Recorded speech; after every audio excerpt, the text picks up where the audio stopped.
for anyone listening, the more information that we can give you, the better informed your decisions will be. Mm-hmm. So if we can impart that to you, then that's only a win.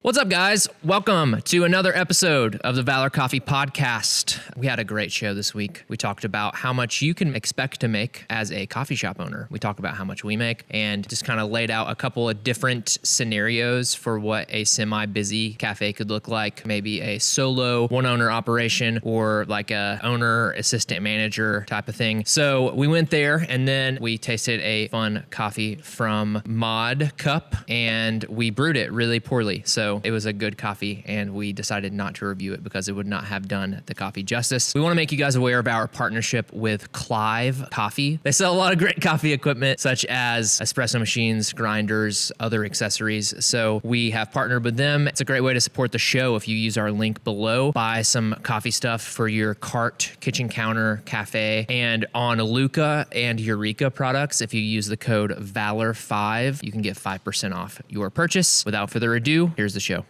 I love your shirt. You're kidding. No, I think it's great. It is. What were you going to say? Dude, I actually don't know. I think I just wanted to talk. I just want you guys to look at me. You want attention? Yeah, just right here. Give it to me. You've got my full attention. Is it Everlane? It is. This is my only Everlane shirt, and it's one of my least favorite shirts, honestly. Why'd you wear it on the program? By material. I was about to say, it looks a little like... flimsy, like the collars. Yeah. Papery. When the collar isn't good, I just can't do it. You've got about 5 more washes and it's going to start to look Start getting it dry cleaned. Yeah, that's true. Could be worth it. I really love my outlier shirts, but I can't afford them. I always have to buy them on like eBay. Yeah. I really like the shirts that we use for what was our circle logo on the back. The ass color? Yeah, it's ass color. Is it heavy? It's just one of their heavies. Yeah. That's nice. It's a nice shirt. You know what also is great? What? The fact that we're on a hot mic on a Wednesday. Wednesday. Together again. Together again. Cheers, gentlemen. Cheers to that. I'm grateful for you guys. Oh. I'm in my feelings today. Well, tell us more about that. Well, we're just busy right now. It's a busy season. Yeah. We're going hither and thither. And this is a great connecting point. It's true. I was looking forward to hanging out with you guys today. It's as much for me as it is for them. For ye. For ye. For ye. For thee and for me. And ye. What coffee do we have today? We've got a coffee from... Ask a question that you just answered yourself. That's what I love to do on a podcast, yeah. Mod Cup. I don't remember where they're from, to be honest with you. But Jersey, right? Is that right? I believe Chris said Jersey. Chris from Reverence Coffee, opening in East Peoria, Illinois, gifted us this box. Whoa, look at that website, dude. Oh, I wish I could see right now. Man, You're like the listener. That thing is psychedelic. This makes me want to watch on YouTube so I can watch it. Awesome, man. But yeah, we've got an Ethiopia. Is it a Guji? Guji Buku, baby. Jersey City. I'm Buku. Jersey City? Yeah. Where's that? New Jersey. We're in New Jersey. Come on. Is it Central? South Central? It right beside New York? Oh, who's to say? That's Hoboken, baby. But we've got, a cappuccino, an espresso, and a pour over brewed. And let's just say that we didn't do that good of a job brewing this coffee because we didn't have that much of it. West of Manhattan. Right across the bridge. Wow. And turns out that even though it's a Guji, it was roasted pretty dark. I guess. Because it was very soluble. And so all of our grind settings were too fine. Clogged up. So we've got a 55-second espresso and a 43-second cappuccino. Probably a 5.5 minute pour over. I was explaining to you guys that I'm kind of getting a little cold. And you guys were in agreement. And heck, you even told me that I was the idiot because I haven't been thinking this. I didn't say idiot. I said dunce. Okay. I'm getting cold on the EK as an all-purpose grinder. As in all-purpose, meaning going all the way to espresso. Why is that? All the way to French press. We struggle. Like, week to week with that grinder because we are tasting so many lightly roasted coffees. I know this might be, A darker one, but sometimes we go to 0 and it's gushing in 17 seconds. Absolutely. So I don't know what we should do. I think the ideal situation would be, if we're talking about cafes, just have a dedicated single origin espresso grinder if you're going to like go that route. And then if you do that, then you need to like push it so it actually is used. Yeah. Maybe, I think Cat and Cloud, if you order just an espresso, they give you the truth. But if you order a latte, they give you the answer, if I'm not mistaken. Maybe when they started, Yeah. Cat and Cloud, if you're listening, let us know. Yeah. We need to reunite with Cat and Cloud. Sorry, that's a tangent, but finish your thought on the EK. We're in a lab, so I want to do something cool. Yeah, and so just to put a finer point, am I right? Because we're talking about grinders Very and nice. espressos. So even if you're all the way fine on the grinder, the grind fine distribution is not uniform enough. Yeah. So there's microfines, which are like super dusty. It's like dust level of particle size. And then there's like the quote unquote boulders, which for espresso is not really a boulder, but Yeah, it's all about how those burrs are cutting and crushing the beans. And so it would be really nice, even if we didn't do, even if your single origin grinder, it doesn't have to be like a grinder with a hopper. It could still be a single dose grinder for sure. It would just be a little expensive to have like 2 EKs, one with an espresso tailored burr set and another with a filter tailored burr set. It's the least we can do, though. But maybe that's why you get the like 2-sided EK, the EKK. Bro. any excuse to have an EKK in our repertoire. I don't even know if they make them anymore. I haven't seen it on the list as of late. They're kind of goofy with like how that would work on a bar, you know, because they're like, it's true. Where do you want them? The first time I saw an EKK was at Barista Parlor in Nashville, and they had it positioned on a dual-sided bar, so it made sense. But if you put it up against a wall, then you can't use the other side because each side has like a dial and I think each side has a hopper too. Yeah. Pretty sure. It's like 2 EKs. Yeah, you definitely want it either sideways or like at the end. Sideways, this looks weird with those. Like here, it would just need to be like down there, you know? It's true. I just want to make a quick little encouragement to our listeners here. I know sometimes when you're listening to a podcast, you feel like you can't really interact with the people that you're listening to, the people that are on the podcast. And I just want to say that like that's actually one of the main reasons that we're doing this is to break down the walls between you and me. Between you and me. And so whether it's in the comment section, whether it's just emailing us at info@valor.coffee to chat, we really enjoy that. And we're business owners, as most of you know. And so just to be able to connect with other business owners is really only beneficial for all of us. So I just don't want anyone to ever feel like just because we're the ones on the camera that they can't like find us or reach out to us or talk to us, because that's one of the reasons we're doing this. And I've been really enjoying doing that lately. You know, like yesterday we had this Zoom call that we're doing monthly with pretty much just anyone in our network. Wholesale partners, past wholesale partners, just anyone that is kind of like in our scope. And we just had an hour and a half call all about training baristas, training your team. It was 30 to 40, I think it's like 35 people on this call. They were all leaders in the coffee industry. If you were on the call and you're listening to this, smash like, comment below, say I was there. But it was really cool. We had 3 panelists on the call talking about training. Riley was one of them. Hey, thanks for your time, man. Guilty. You'll be receiving maybe an edible arrangement in the mail. Basket. Yes. Maybe, yeah. Almost time like for that. an Easter basket. And then Emily, the GM. Yeah. Nope. Yeah. You want to talk about peeps Just or can't- your favorite things in an Easter basket? We'll save that for later. Okay. Emily, the GM from the Chastain Michelin awarded restaurant here in town. And then my mom, Care Bear. Care Bear. Michelin awarded by our K-Bay. hearts. Michelin awarded mom and grandma. She's been in K-Bay. HR for over 30 years. And it was such a sweet time to hear from those people. And I was looking at all of the, heads on the Zoom call, and I was like, Cameras on. well, I encourage cameras to be on, but people kind of turned them off as the call went on, and they were just sort of spectators, which is cool. But how many of those people got connected with us through the podcast? It was like most of them. Yo. And so I love that, and I want more of that. And yeah, I just wanted to say that. Very nice. Can I say something? This is a good time to say something. Yeah. I think I say that, and then you say that every week.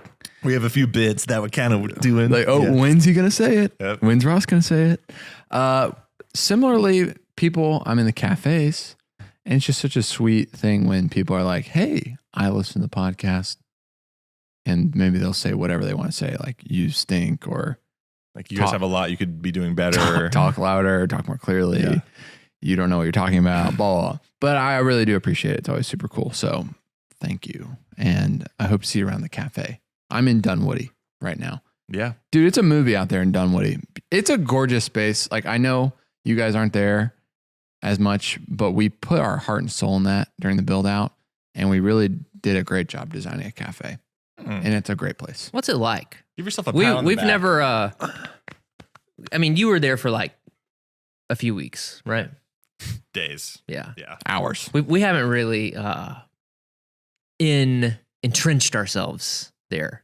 Well, it just kind of like, for the most part, it just works too. You know, like the way it was designed, it functions well. It's a great cafe. People flow in the space well. Been busy. Heck, still fills up like nobody's business, even though we tripled the seating. I was guilty. I was reading the Google reviews for the first time the other day, and they're like, get more seats. I'm like, Dude, There's like 65. if you only knew how many seats our first cafe has. hey, and I was in Alpharetta yesterday, and I said, this space is gorgeous as well. Oh, yeah. I think we've done a great job keeping up with it. The paint job looks awesome. The pink wall looks really good. The new espresso machine, Fuego. It's awesome. We've tried to do some updates. The upkeep's legit. I think if we do our little Q1 goals on it still that we're working on, really take it to the next level. What's your favorite thing about how Dunwoody is designed?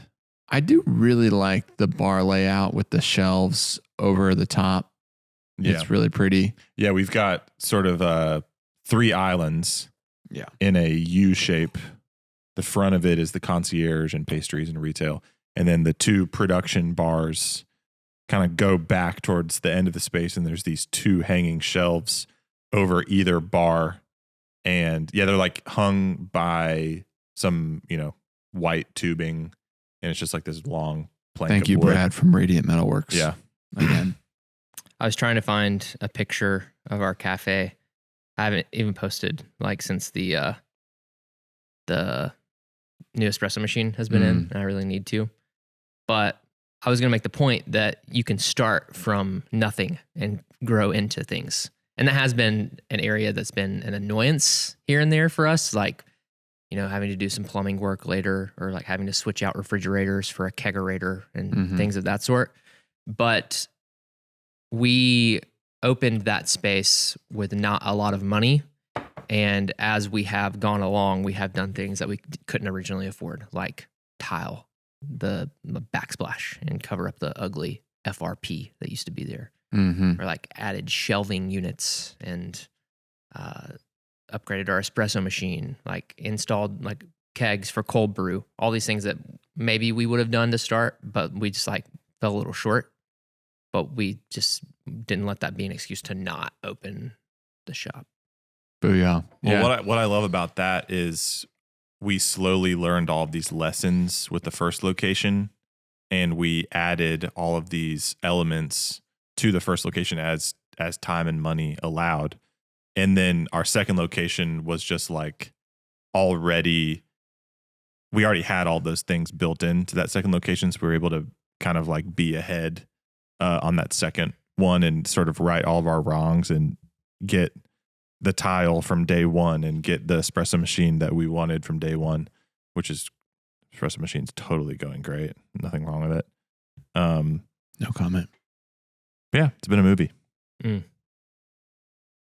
Do we have any questions this week? Ross, you got any questions? Nope. We don't have. Do you any guys have any questions. questions for me? How do you do it, man? How do I do it? Lots of sleep. Dude, what's the biggest time chunk of your work? Like your category?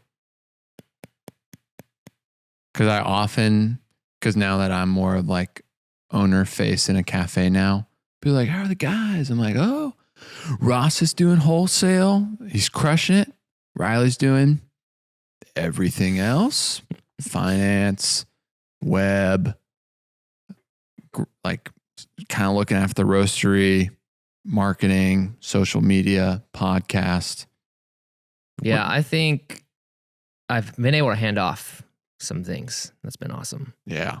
So now it's just like most of my time is centered around planning and executing content, whether it be Instagram or recording a video, editing a video, that sort of stuff. And then we're also doing some pretty big website updates right now. So I've kind of been back in that coding, like web developer mind.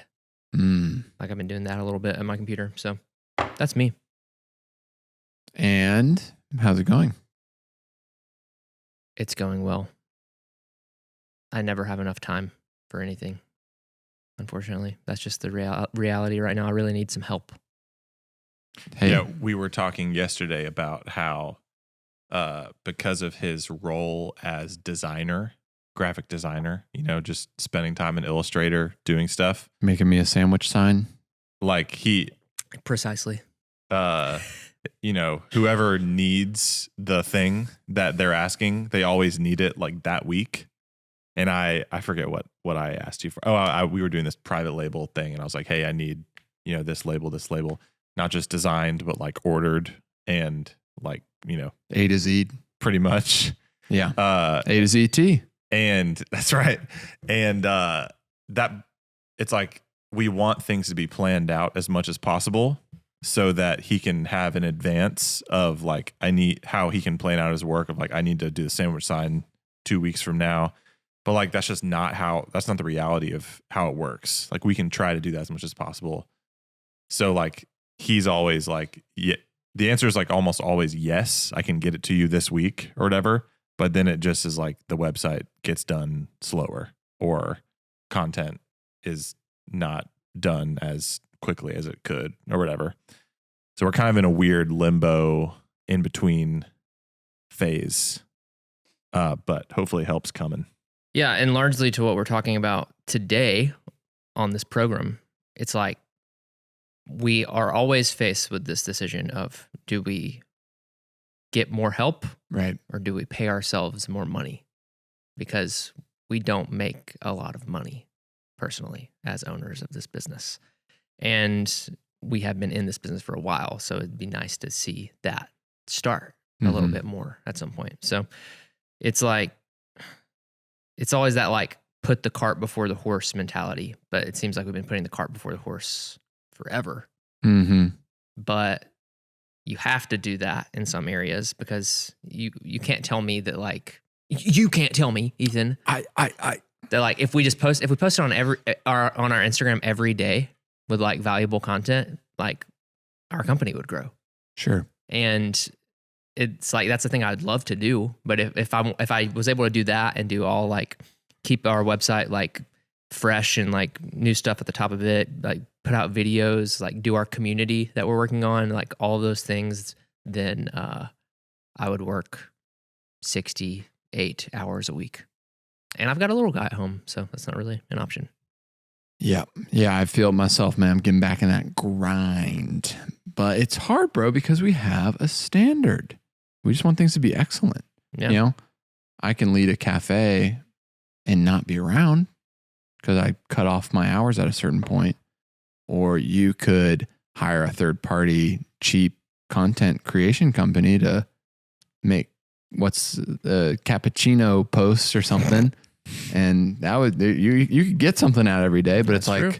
we want it to be at a certain threshold of swag. Yeah. And that's where we're at right now. You know, it's, but it's good. I don't know if you guys feel it, like the weight of it all is kind of picking up a little bit more. I don't know if you want to speak into this, but, I'm like, I think this just means that we're getting back to a good state again, you know, like things are good busy right now.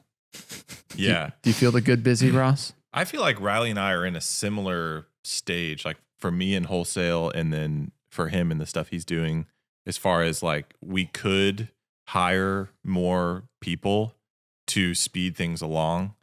But those things that those employees would be doing aren't directly revenue generating.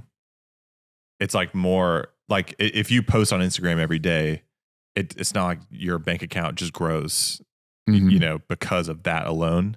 But at the same time, if you were going to dream up the perfect Instagram for a coffee shop, it'd be posting every day, you know, because it's good for the algorithm. You know, it's good in every way, for business. So and same for me with wholesale. It's like, if I have someone that's helping me on the partner success side or sales side, like, yes, that's going to allow us to do more things, but it's like, I hope it makes us more money. Mm-hmm. But it's a risk. And whenever you're hiring people, like you're playing with people's lives, Mm-hmm. you know, like you're responsible for that to some degree. And you never want to give an opportunity to someone and then just realize that it didn't work out and you did it too soon. Or like, that's probably one of my biggest fears being a leader and being a business owner, is providing someone with a job and then realizing that I never should have done it, or I didn't lead them in the right way to make them succeed in that role, especially if it's a new role that we haven't done yet. Yeah. You know, it's one thing if you're hiring a barista that like there's going to be work for them. Yeah.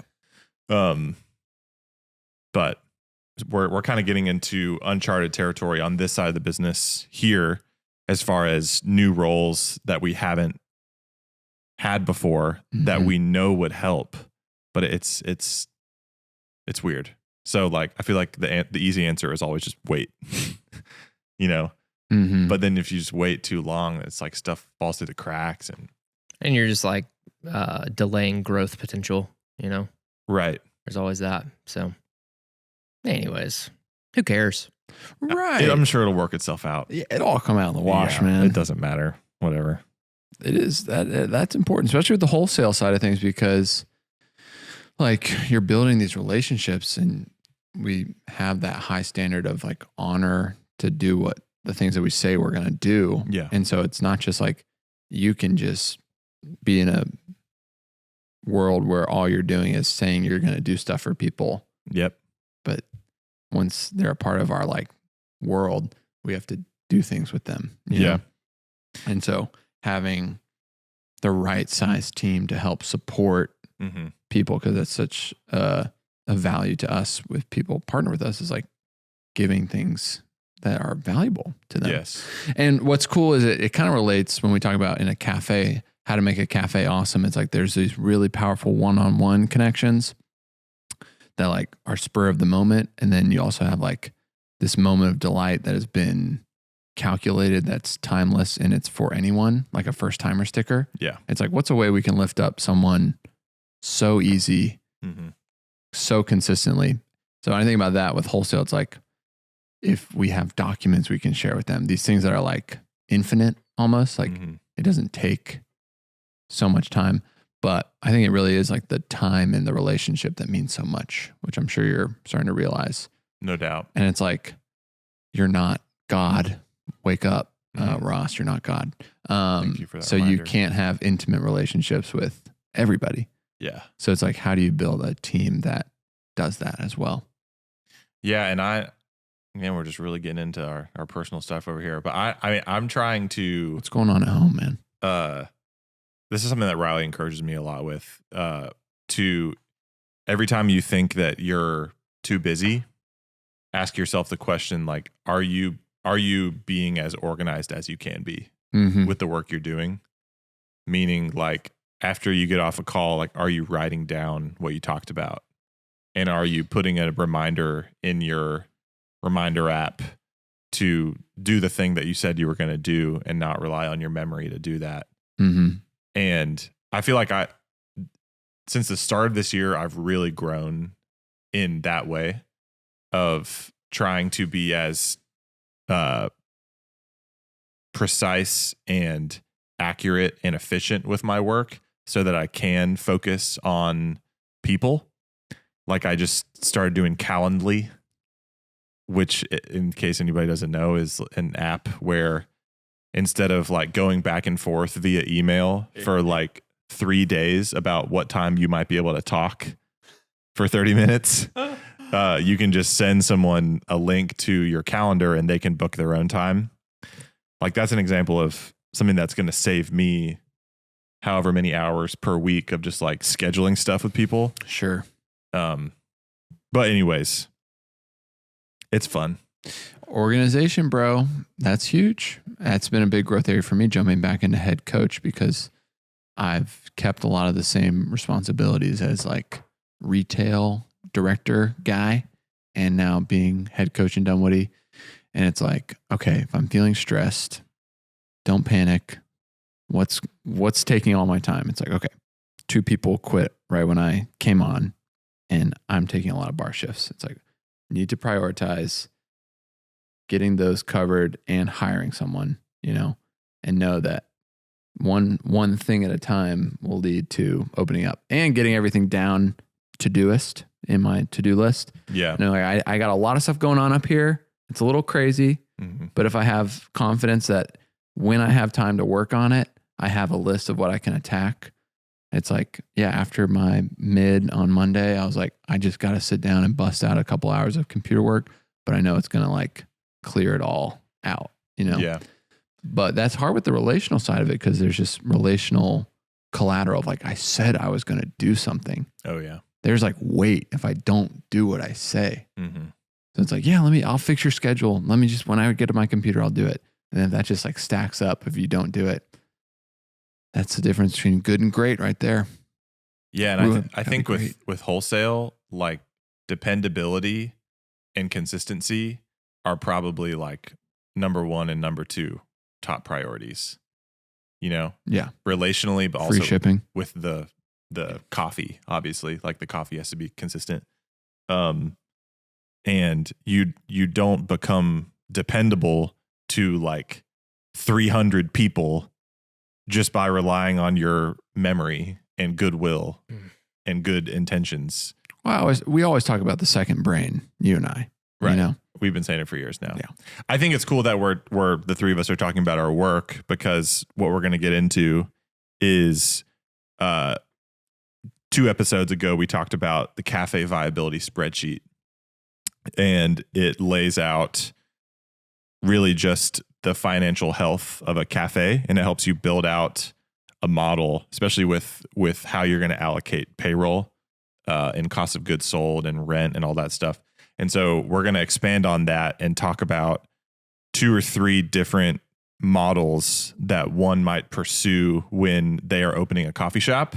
So if you're out there and you're thinking about opening a coffee shop, or you're in the process of doing that, or you've been doing it for years now and just want to put a finer point on what you're doing, this can give you an idea of how much you can make specifically as a business owner. And that's really like who this is for, is someone who it's for the owner of a coffee business, coffee shop, or in our case, like a coffee company with 2 cafes and a roastery. It's going to answer the question, how much money can I make as a coffee shop owner? So excited to jump into that. Me too. All right, let's look at this.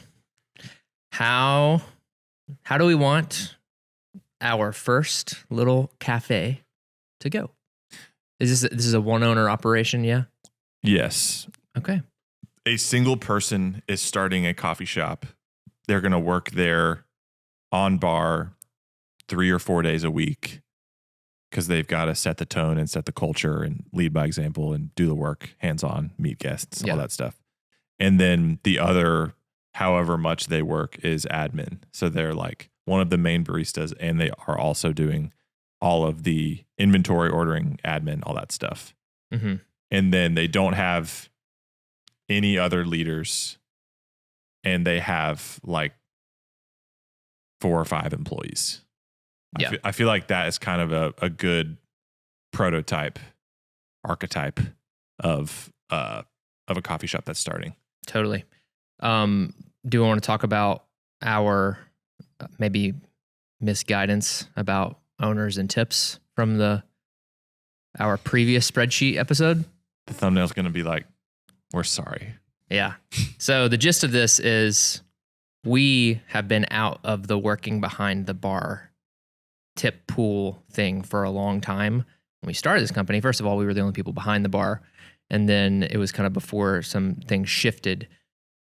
And there are some very gray laws and regulations now about how owners or managers can/can't receive tips from a tip pool. So that state basically like you can receive tips if it is someone directly handing you tips on like a table that you worked. But that's the problem, is that this is only, all these regulations were only made in regards to like thinking about restaurants, not in like a coffee shop format. So the manager thing is really, really easy to, this is not legal or financial advice. All right. The manager side of things is a little easier because a manager can be defined in a certain way or not defined in a certain way. Sure. I think like the government's way of talking about like management is like a couple of the things, like one of them is like, do they have firing and hiring power? I'd say in most small coffee shops, the answer is probably no if you're an owner with a manager underneath you. Yeah. Because that probably goes back to you as the owner. And there's a couple other things like that as well. So it's like, if you want to skirt past that one, it's like, in the eyes of that, it's like maybe they aren't defined as a manager. So it's like they can get tips, because that's where I think that the regulation really starts to get murky. It's like, if Lillaby worked behind bar, you can't really tell me that there's too many people who would have a complaint about her receiving tips along with them. Sure. Heck, I would say our entire staff would be kind of upset to know that she didn't receive tips with them. Yeah.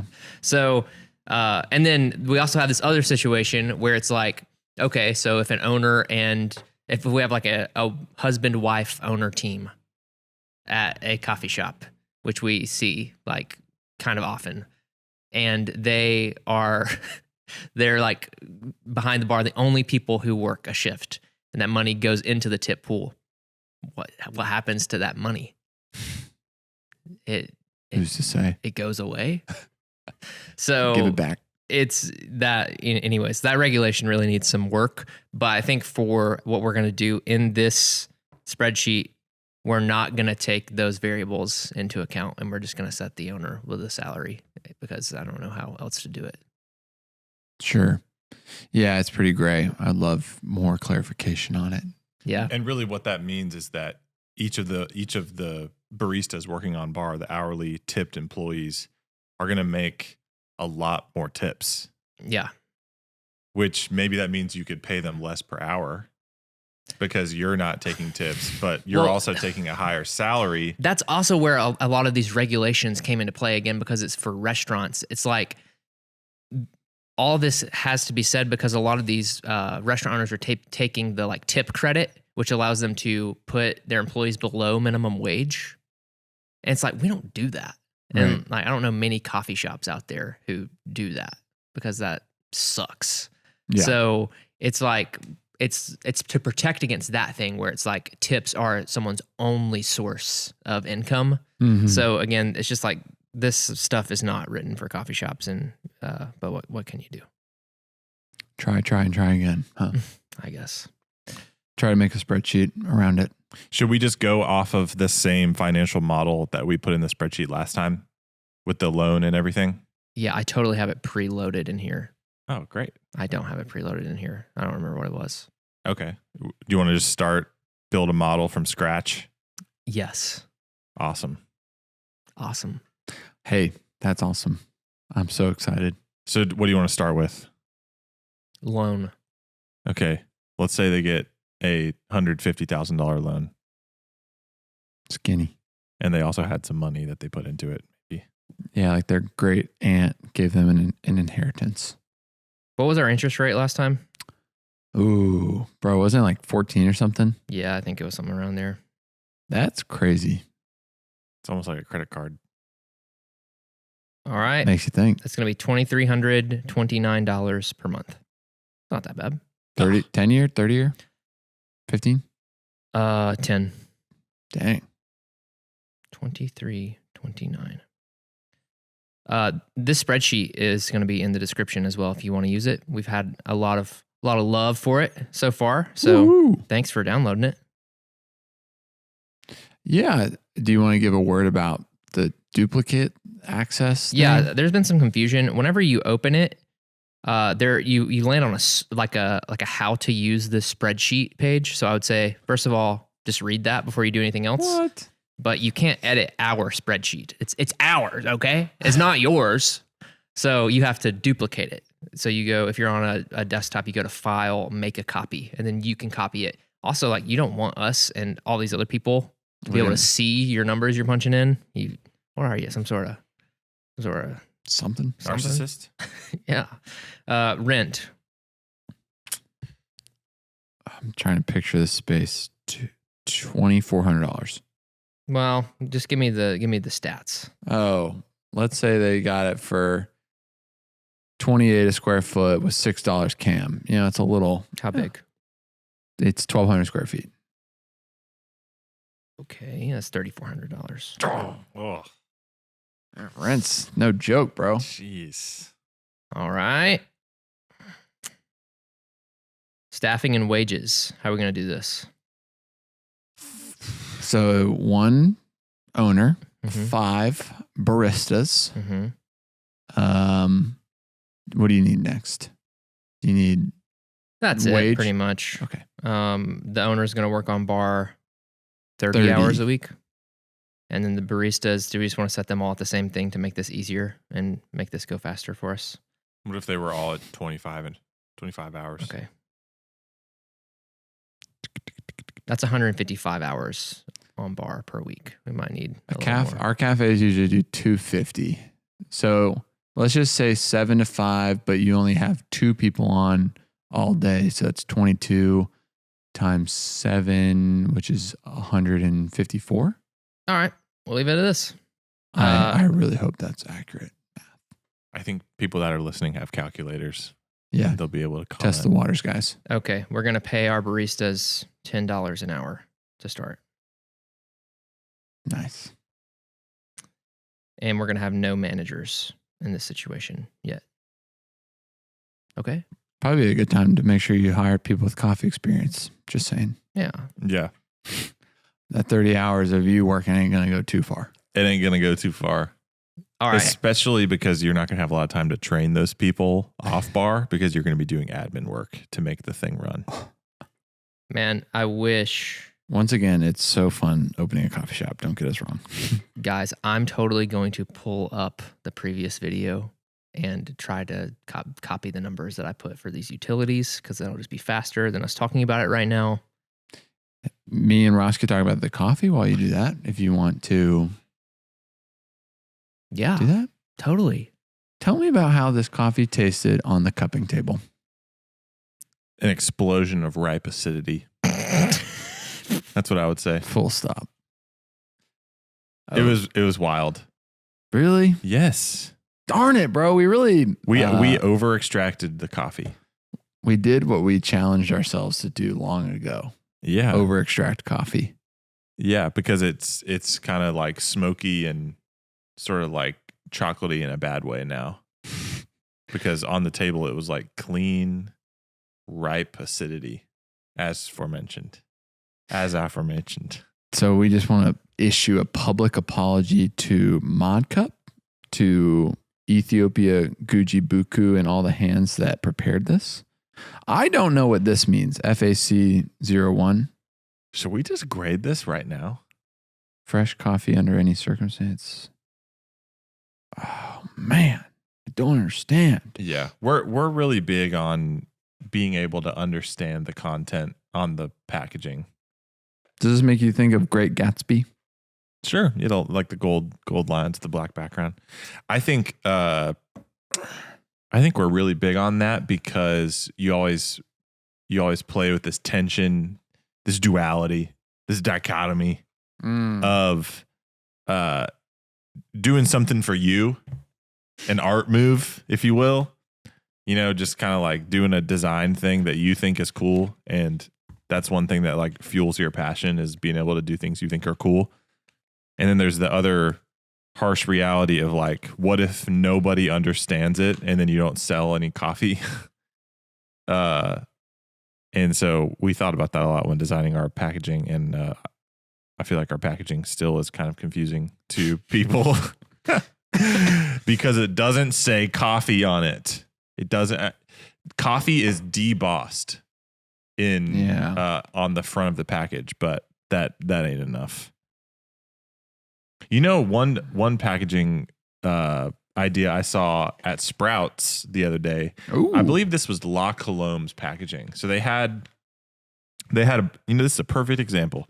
They had a box look like this, but then they had a cutout in the middle. Yep. And a translucent bag. Oh, I've seen it. You've seen it? And Yes. and I think it's also counterculture iridescent. Same vibe. A cutout, but you got a fancy box. There's a reason the big wigs are exposing their coffee beans on the shelf at a grocery store. So it's coffee. People like to see it. Guys, this is coffee. Yeah. That's what they want to convey. That's market research paying off right there. Yeah. We could take advantage of that. Yeah. And so, I'm never really a big fan of the clear bag personally. Whoa.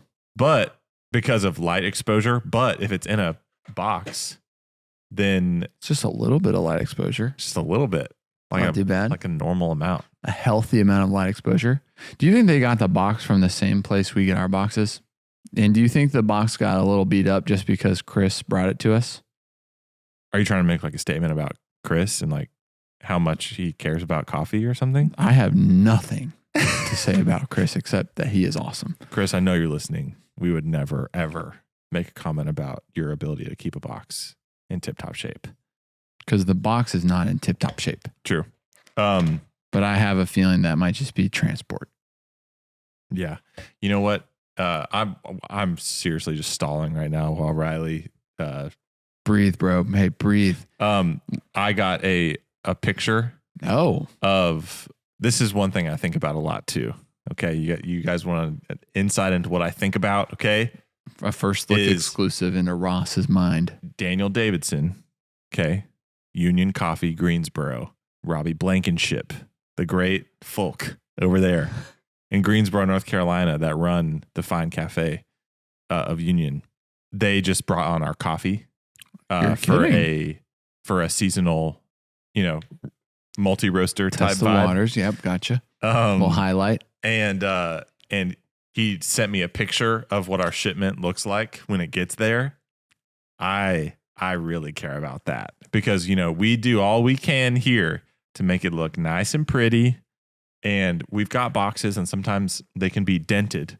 And so we've implemented some systems to decrease the probability of that happening. De-dent. And also, there have been times where UPS has just absolutely destroyed a box. Someone got like some rage out on one of our shipments. Somebody just hit it with a sledgehammer or something. And point is, he sent me a picture of it and it was beautiful. It's clean. UPS did an awesome job. And then they opened it and all the boxes looked nice. What's your breakdown of positive to negative feedback from wholesale partners? Because I feel like that sounds a little rare of like, oh, I'm getting a text about a shipment from someone who just bought our coffee. You know what? Can I be honest with you? Go ahead. Ever since I have really taken wholesale more seriously in the last 6 months, and I'm talking to people all the time, it's like so positive. Wow. But the rut you can get into whenever you just sell people coffee and don't talk to them is that they only reach out to you when their shipment has a problem. And then that defines your relationship is problems. Wow. And sure, I'll do a good job solving the problem. I'll be quick and I'll go above and beyond with a solution. That's always good. But if all we ever talk about is problems, then that sucks. So, but the more sounds unhealthy. It's unhealthy. But the more I've just talked, like it's positive more than negative. And awesome. we've gotten better at shipping coffee too. Hey, yeah, making changes. Hey, I filled those numbers in just the same from our last one. So if you want to see those, then you can go there. But how about we talk about our transactions? Let's do it.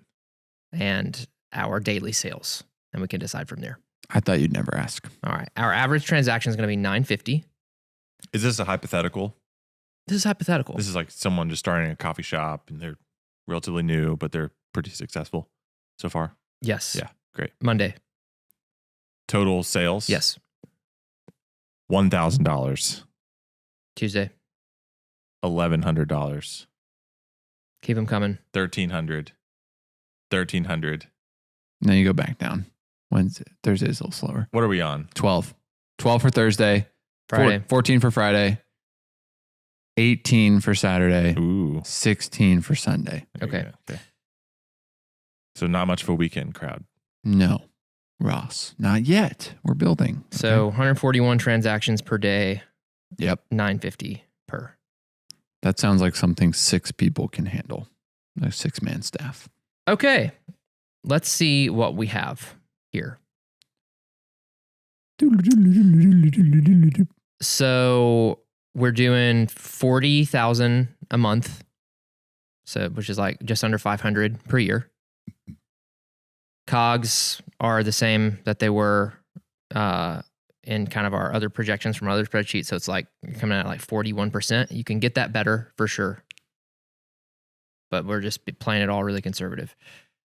And then your hourly employees, you're paying them like $6,000 a month. I didn't put anything in for owner yet. We're going to go back and do that. Rent, $3,400 a month. Utilities, $1,000 a month. General operating costs, $700 a month.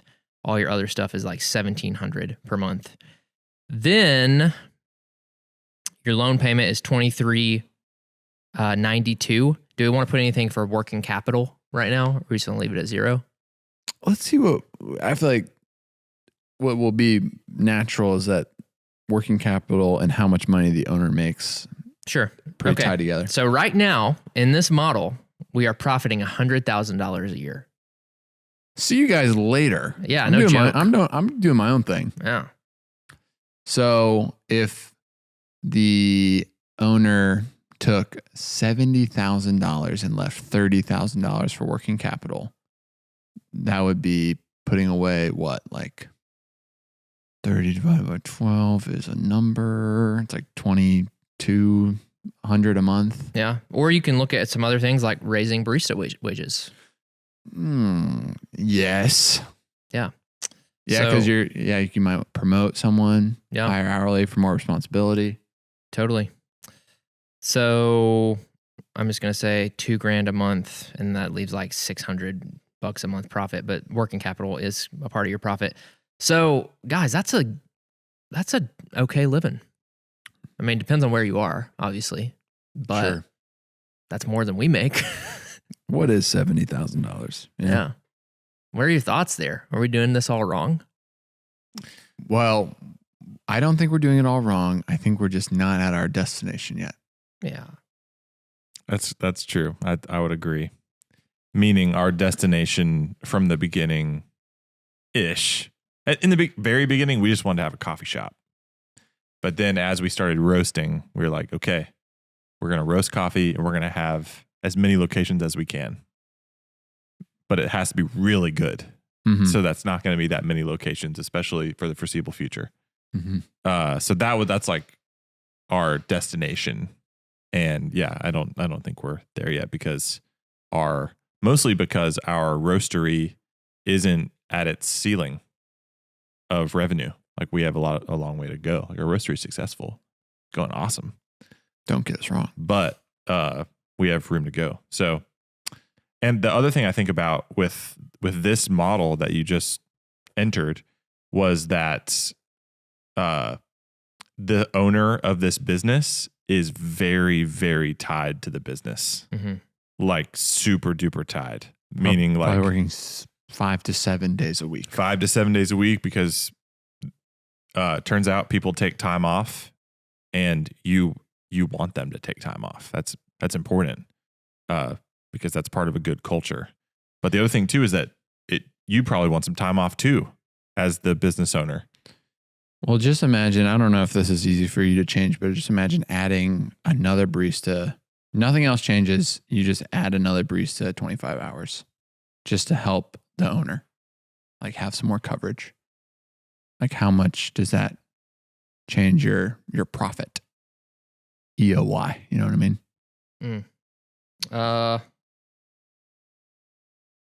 Yeah, I mean it changes it not too much. Honestly. Hey, all right. So instead of $2,000 a month working capital to break even, you have to move that down to like $1,450 pretty much, or $1,400. So it's not bad. Bro, do you know how many pounds of coffee our coffee shops go through per week? Bro, you were talking about something along that earlier this morning, and I was thinking to myself, I don't know how much coffee we go through. I mean, it's very feasible that we go through 10 pounds a day of espresso grounds.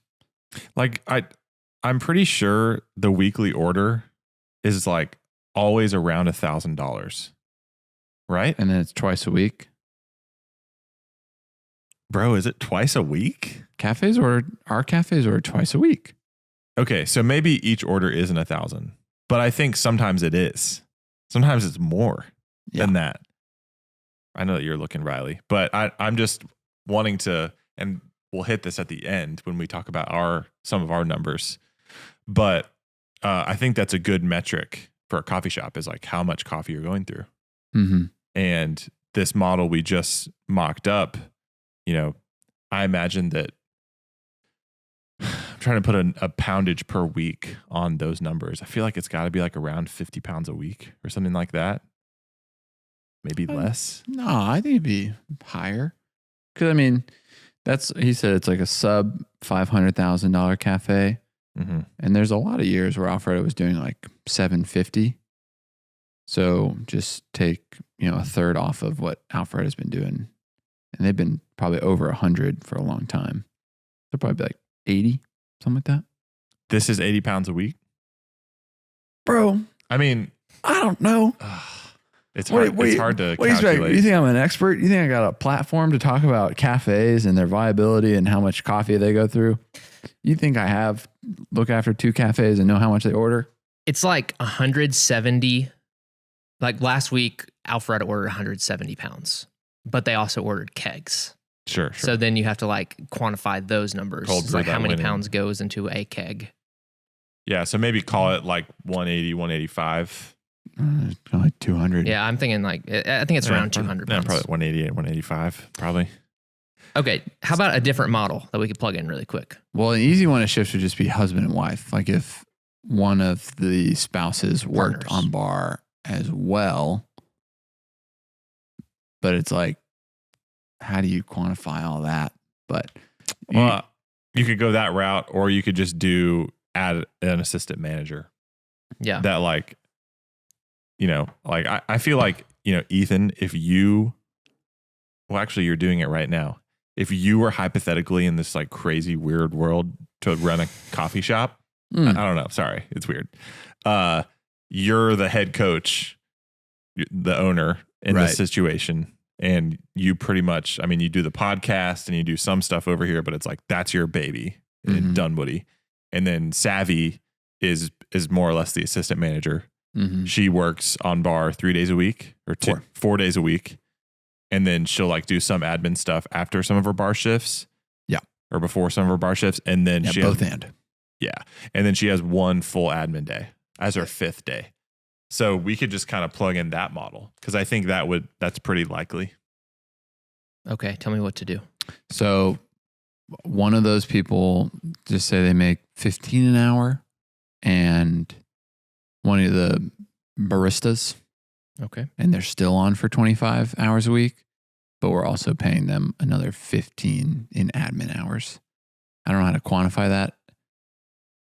I guess what's coming out of the, you can just put it at 40. It's easy. It's easy. Yeah. It's easy. No, it's no problem at all. It's too easy. Are we busier? How about you just grab us those numbers real quick, and then we increase the revenue. I mean, at that point, it just wipes out your working capital. It's like, how much working capital do you want per year? If you want to leave it the same, then your pay is going to fall. So, like, because currently we're 1,700 in the red, so I need to back off owner's pay by $1,700 a month. So let's talk about why someone might want to do that, because we talked about earlier how if it's just the owner running the coffee shop, quality of life may not be as high as it could be for that person. Sure. And probably the excellence of that cafe may not be as good as it can be. I mean, the whole reason you're employing someone else is so that they can add value to the operation and make it better, or make your quality of life better and more sustainable. So if you're an owner and like in what we have going in Dunwoody, bringing on an assistant manager, yes, technically that takes away from your pay, which in this case, you said it was 1,700. Yeah. So, I mean, after those changes, like bringing on the assistant manager, it basically is going to, if we want to keep like $15,000 a year in working capital to reinvest into the business, then, and then again, this is skinny on our operating expenses. This is no advertising, no contract marketing labor, because you're going to figure out how to do the graphic design yourself. Like pretty limited on a lot of areas. You're going to be backing off to $50,000 a year if you're at this level of business, which isn't like, this is by no means like a busy cafe. Yeah. To be clear. Yeah. It's not like a dead slow cafe either, but it's not like a super high volume thing. But what would that do for you? I mean, that would help you be able to maybe take some more time off, work less 6 or 7 day weeks. It allows you to focus on probably what you're better at, which is leading people, as opposed to putting your head in the computer all the time, and doing inventory and ordering. You just pass it off to an assistant manager. And then, you can mentor your team, coach them, develop them, and also have a good bit of time, like actually on the floor, setting the standard. Have more time for training, because your assistant manager would be taking some of your responsibilities off your plate. I think that's kind of one of the main problems I saw with the first model was like, we're not really having any time to really develop people. No, just have to be all on the floor. And that's hard when you're also fulfilling a task, Exactly. Yeah. I think where we go from here is like, we just want to point out that, we get these questions. Like we got a question last week about business partners, and like talking, like kind of hinting at like having several partners. And if your ambitions aren't several cafes roasting your own coffee, it's probably hard to walk in that direction. For sure. Because with us, we've always wanted our operation, not even always, that's not even true. Out of necessity, because we started this company with multiple owners, we were like, we have to scale this operation to eventually get to a really sustainable salary as we get older and start to trickle into our 30s and 40s and so on and so forth. So for us, we did that by growing our company faster than we grew our own pay. Yeah, we've been making the same amount for a couple of years. Yeah, what do you make? I make $54,000 a year. We made $50,000 a year for a long time. And this is without benefits. So we offered health stipends to the team because we can't afford health insurance yet. And so we also got the health insurance stipend to help us get to technically $54,000 a year. Mm. And we've been sitting there for a while. Yes, we have. Not a lot's changed, but we're trying to get smarter. That's why your boy's playing gigs on the weekends. That's why your boy's picking up weekend shifts to make a little extra something. Yeah. Yeah, there's a lot we could talk about like just the sustainability of a barista career, and like, because some people might be listening and their instant thought is like, hey, you make more money than your baristas. And then I'm like, I own the joint. Like, that is a natural thing. That's why you start your own company. Also don't make that much more than your baristas. Really true. I think on average in America, like the C-suite employees or like they make like 50 times their base level employee, which is sleazy by all means. And I think that is where, those companies being public and then like their those employees' salaries getting out into the public and stuff. That's where people are, instantly go to like raise wages, like, and which makes sense. But like an independent coffee shop is a very different situation, as we've seen by these numbers, where like if with us, we're trying to make this our long-term career. So like eventually we have to start like wanting our salary to get up to that 6-digit place as we want like our, like families to grow and so on and so forth. And pay for your kids' ballet, stuff like that. Well, it's interesting too. And I know this isn't really the direction of the podcast, but I remember being in 3rd grade and the teacher was like, the average adult makes between $50,000 and $60,000 a year. At least where we live, that is not the normal like living wage to be an adult that could own a house. Like maybe their spouse doesn't work or they work part-time. It's like, there's just not enough to go around, So I think we're still just on the journey of figuring out like what does a sustainable career at Valor look like for us, frankly, Yeah. But it's cool because what we've really pitched to the team as well is like, hey, if we figure out how to make a smarter thing, we can all win together. Because the goal with figuring out how to make Valor more awesome is to raise the wage for everyone across the board. But it's figuring out, the whole that, I don't know if we were talking on or off air about like the cart before the horse thing. It's like, we don't want to just we want to make every smart decision with our money, knowing like, hey, if we're putting you in this role, it's because we can afford it. Right. Yeah. And we can pay you to do this. Now we're like, we'll pay you this much. And then 3 months later, it's like, so we don't have enough money and we have to let you go. And I get that it's kind of taboo to like disclose how much you make in any conversation, but like definitely on a podcast that's on the internet. Hot mic. Our intention with that is not for any other reason, but one, that we just don't really care to do that. I mean, it's not that important to us, but 2, it's to something that's really important with this podcast is we want to have radical transparency with what it looks like to run a coffee company, both financially, but also just experientially and relationally and all of the different aspects of that business. So, and we think that for anyone listening, if they're thinking about starting something or they are starting something, the more information that we can give you, the better informed your decisions will be. Mm-hmm. So if we can impart that to you, then that's only a win. Let me ask you guys this. If I would have told your 20-year-old self that you would be making $54,000 a year in year 8, is it year 8? We're in year 8, bro. Of your business, what would you think? 54 is such an interesting number, and I'm excited to hear what you have to say to this as well. I'm grateful for the fact that we have like a company that technically works. There's a lot of pros to having your own business. Yeah, for sure. Mm-hmm. And I love what I do. Yeah. Like every day is a joy. There are difficulties, there's complexities, there's valleys, but it really is a deep joy of service. So like, and the fact that I get to be paid to do that.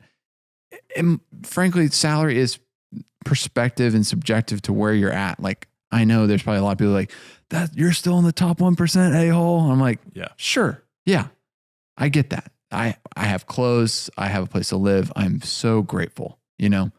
There's just also the whole like C-suite, big money people. We're just trying to like break down the perspective of what it means to be a business owner, that sometimes you don't make that much in coffee. Mm-hmm. But I'm over here saying, hey, I would love to figure out how to make more in a smart, honorable way. And yet I still am grateful and I love what I do. And if you told me that and it came with like and you love what you do, I'd be like, okay, Sure. that's fine.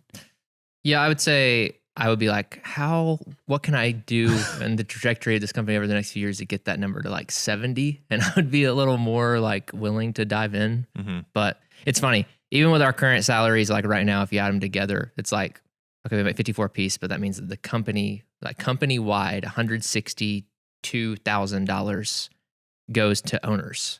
So I'm like, for one owner, it sounds a lot better. But if it was one owner and we were paying a wholesale rep, Yeah. we were paying a marketing lead, we were paying someone to do more detailed accounting, It's more than 162. we were paying a retail manager, Yeah. that's like hundreds of thousands of dollars. So like we are just doing multiple jobs with skills we've developed and getting paid a lot less for it. Yeah. Which is fine. That's what being a business owner is. Yeah. I also absolutely love what I do. And I will say that there is, even on the hardest day of frustration about finances or whatever, like I'm never without hope, because when I'm running my business, like I have control over what happens. Mm-hmm. If you just work somewhere, you can beg all you want for a raise, but you might never get it. Yeah. And in this scenario, like I have my fate in my own hands to some degree, as far as like, oh, like you wish you made more money. Like, what are you going to do about it? Mm-hmm. Because if you don't do anything about it, it's not going to get better. Mm-hmm. But if you do something about it and you get out there and you be great and be excellent and push yourself and try to do the right things, then there's always hope. And we're not on here like wanting you to feel sorry for us. And this is probably going to be received in 5,000 different ways from all these different people. I don't really care how it's received. This is just who we are. And this is the things that we think about. But I would also say yes, because I love what I do. And there's a trajectory to more, and I think like this year, the more financial planning we've done, like the meeting we had in the beginning of the year, like saying like, hey, if this happens, then we can increase our salaries to this much. That really helped me.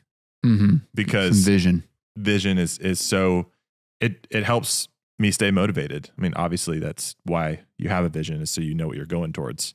But the most frustrating seasons of our business for me have been when we don't know what we're going for. Are we focusing on cafe growth? Are we Mm-hmm. are we trying to build a cart business? Are we trying to be a content media empire where we make funny skits, coffee stuff? Or are we ready to drink canning line? Are we doing canning? Are we doing kegging? Are we doing We're doing it all, man? like e-commerce? Are we doing wholesale? It's like there's all these things. Coffee art. Yeah, coffee art, like screen printing. Yep. Like posters.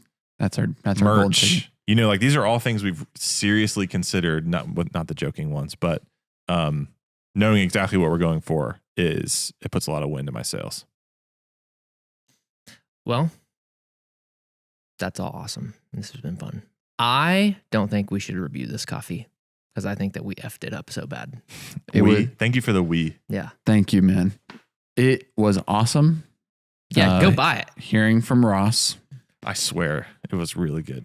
And thank you, Chris, and thank you, Mod Cup. He was saying Mod Cup's got a lot of experimental type stuff. Yeah. Which is cool. I looked on their website and they have like underneath their shop tab, it's like they just have like a tab for like carbonic maceration. The whole category. Yes. Yeah. Do they have a thermal shock tab?